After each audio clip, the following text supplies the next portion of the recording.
What angles are formed by parallel lines and transversals? Imagine two straight lines running side by side forever, never crossing. Now, picture a third line crossing both of these lines. What kinds of angles do you think are created? Well, today we are going to find out exactly what angles are formed when parallel lines are cut by a transversal. When a line crosses two parallel lines, it creates several specific pairs of angles. These angles have special names and predictable relationships. First, there are corresponding angles.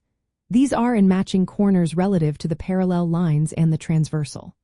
For example, if the transversal crosses the top left corner of the first parallel line, the matching angle at the second parallel line's top left corner is called a corresponding angle. These angles are always equal in measure. Next, we have alternate interior angles. These are inside the space between the two parallel lines but on opposite sides of the transversal.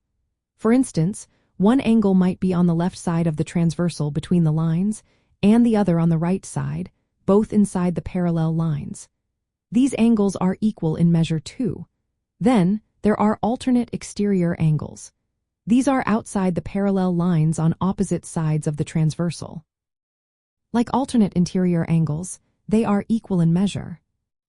Another important pair is the consecutive interior angles, also called same-side interior angles.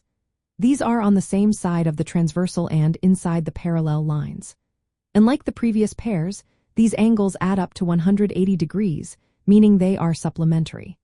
At each intersection point where the transversal crosses a parallel line, vertical angles are formed. These are opposite angles across the intersection and are always equal. To sum it up, when two parallel lines are cut by a transversal, the angles formed follow some simple rules. Corresponding angles are equal, alternate interior angles are equal, alternate exterior angles are equal, and consecutive interior angles are supplementary, adding up to 180 degrees. Vertical angles are always equal at each intersection. Recognizing these relationships helps us understand and prove many geometric properties. It also makes solving four unknown angles in complex figures much easier. By knowing these rules, you can break down complicated problems into smaller, manageable parts and see how the angles relate to each other.